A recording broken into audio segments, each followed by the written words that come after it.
This channel does not promote any violent, harmful, or illegal activities. All content provided by this channel is meant for an educational purpose only. Birbhum জেলায় তৃণমূলের গোষ্ঠীকন্দল বারংবার সামনে এসেছে। তার যে যতই শীর্ষ নেতৃত্বের কড়া নির্দেশিকা থাকুক না কেন, নিজেদের মধ্যে মিটমাট করে নেয়। আর কিন্তু কোথায় কি, আর এবারে সাংসদের সামনেই তৃণমূল কংগ্রেসের কর্মী সমর্থকরা তারা রীতিমতো মারপিঠে জড়িয়ে পড়লেন। এমন পরিস্থিতি হলো যে সেখানে বিশাল পুলিশ বাহিনী গিয়ে পরিস্থিতি নিয়ন্ত্রণে আনতে হলো। সাংসদ শতাব্দী রায় এবং তার সামনেই তৃণমূল কর্মীদের মারধর। দেখুন সেই ছবি তুলে ধরছি আপনাদের সামনে। তৃণমূল অঞ্চল সভাপতিকে দলেরই কর্মীরা মারধর করে এবং সাংসদ শতাব্দী সেখানে গিয়েছিলেন তারা এসআইআর ক্যাম্প পরিদর্শন করতে এবং তাকে ঘিরেই তুমুল উত্তেজনা।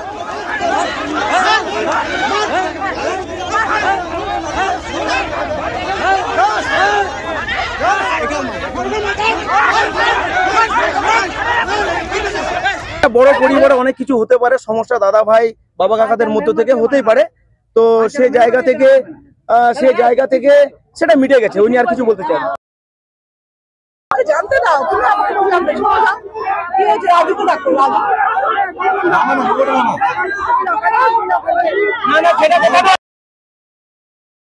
এরা হচ্ছে যে বর্তমান ব্লক সভাপতির আশ্রিত মানুষ, যারা গত নির্বাচনে পরপর 3-4টে নির্বাচনে বিজেপি করেছে এবং সিপিএম। আজকে দিনে দাঁড়িয়ে যে BLA 2 নিযুক্ত হয়েছে, যে ছেলেটি বক্তব্য থামিয়ে দিচ্ছিল সেই ছেলেটি বর্তমানে সিপিএম এর BLA 2, এবং যারা মারধর করলো তাদের মধ্যে একজন বিজেপির BLA 2। অর্থাৎ বিজেপিটা টোটাল ওখানে যেয়ে প্রকৃত তৃণমূল কংগ্রেস কর্মী যারা তাদেরকে দারুণভাবে মারধর করেছে, গাড়ি ভাঙচুর করেছে। রক্তাক্ত অবস্থায় আমরা হাসপাতালে ভর্তি করতে পেরেছি আপাতত একজন। কিন্তু সাংসদ শতাব্দী রায় তিনি ঠিক কি বলছেন, তার সামনেই তো তুমুল মারামারি হয় তারই দলে দুই গোষ্ঠীর মধ্যে। শোনাই আপনাদের। যে ছেলেটা বললো এসআইআর কথা বলুন, তার খবর নিলে সে কে? না, সে সিপিএম এর BLA 2। এই খবরটা আমি দিচ্ছি, তুমি নাও, কনফার্ম হও। তার মানে একটা যদি তৃণমূলের মিটিং এর সিপিএম এর BLA 2 বলে, তাহলে সে ঠিক কথা বলবে না, আমাদের ফেভারে কথা বলবে না। এক, দ্বিতীয়ত যে মহিলাটি গাড়ির সামনে পড়ছিল তার ভিডিও তুমি আমার থেকে নিয়ে নিও। প্রত্যেকটা মিটিং এ বিজেপির সঙ্গে দাঁড়িয়ে আছে, বিজেপির মিটিং এ ধ্রুব শাহের সঙ্গে দাঁড়িয়ে আছে, বিজেপির মিটিং এ ও আর ওর ছেলে আছে, তার মানে সে আমাদের দলের নয়, তাই না? থার্ড, আর একজন ছিল সে বিজেপি BLA 2। তো এরা যদি ক্যাওয়াস করে তো সেখানে তো ঝামেলা হবেই, তো হওয়ারই ছিল, হয়েছে। না না, সেটা বলছি এখানে যে যদি এই বিরোধী বা এই লোকগুলো যারা আজও সিপিএম এর BLA বিজেপির BLA তাদেরকে যদি প্রাধান্য দেওয়া হয়, তাদেরকে যদি উস্কানো করানো হয়, তাহলে তো এই মারামারি হওয়ার পরিস্থিতি। সেটা দেখা যায়, আমি তো এই মুহূর্তে জানলো ঘটনাটা, জানতে তো হবে, এই সময় জানবো আমি। হ্যাঁ, গোষ্ঠীদ্বন্দ্ব হলেও তো গোষ্ঠীদ্বন্দ্ব তো থাকবেই, আছেই। গোষ্ঠীদ্বন্দ্বের সঙ্গে এই লোকগুলো তো যুক্ত। তৃণমূল কংগ্রেস বিজেপির ভূত দেখছে। রাত্রেবেলায় শতাব্দী দিদিমণি ঘুমিয়ে আর বিছানায় লাফিয়ে উঠছেন, বিজেপির ভূত দেখছেন। ভূত দেখে লাভ নাই দিদিমণি, যারা পায় আর যারা পায় না, যারা খায় আর যারা খায় না, তাদের লড়াই। খেলা হবে স্লোগান দিয়েছিলেন, খেলার জন্য আপনারা প্রস্তুত। আপনারা গোলকিপারটা মজবুত করুন, তাহলে সেম সাইড গোল হওয়ার সম্ভাবনা বেশি। আমরা ভারতীয় জনতা পার্টি গোল দেওয়ার জন্য জার্সি পরে মাঠে নেমে পড়েছি। এইবারে আপনারা ঠিক করুন কি কতগুলো গোল খাবেন। শিউরিতে গন্ডগোল তো বনগাঁতেও। বনগাঁ পুরসভার 6 তৃণমূল কাউন্সিলর আক্রান্ত। 6 তৃণমূল কাউন্সিলরের বাড়িতেই হামলা, গুলি, বোমাবাজির অভিযোগ। পুর প্রধান গোপাল শেঠের বিরুদ্ধে অনাস্থায় সই না করাতেই কি কাউন্সিলরদের বাড়িতে দুষ্কৃতী তাণ্ডব? প্রশ্ন ইতিমধ্যেই উঠতে শুরু করেছে। দলের আক্রান্ত কাউন্সিলরদের পাশে সাংসদ মমতা বালা ঠাকুর। দীপঙ্কর এই মুহূর্তে আমাদের সঙ্গে রয়েছেন, কথা বলবো তার সঙ্গে। দীপঙ্কর, এখন কি পরিস্থিতি, কি বুঝছো?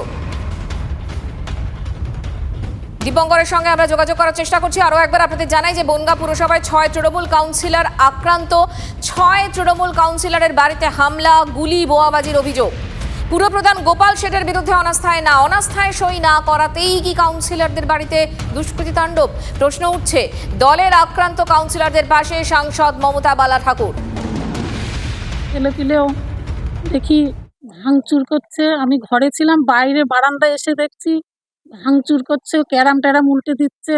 এখানে একটা পোস্ট ছিল, বসে থাকতে লোকজন দেখি সব উল্টে পাল্টে খিস্তি খেয়ে দিচ্ছে, গালি গালাজ। চিনতে পেরেছি, এই তো পাড়ার ছেলে শুভঙ্কর, রাকেশ, বুবাই, মঙ্গল, যদু। হ্যাঁ, 4 রাউন্ড গুলি ছুড়েছে, এই তো পাশেই ছুড়েছে।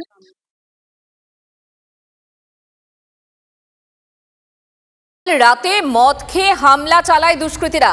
তৃণমূলের কোন্দল সামনে আসতেই কটাক্ষ বিজেপির। আইন শৃঙ্খলা নিয়ে প্রশ্ন তুলে তোপ বিজেপি বিধায়কের। এই মুহূর্তের পরিস্থিতিটা ঠিক কি বুঝে নেওয়ার চেষ্টা করবো। দীপঙ্কর আমাদের সঙ্গে রয়েছেন, জানাবেন দীপঙ্কর।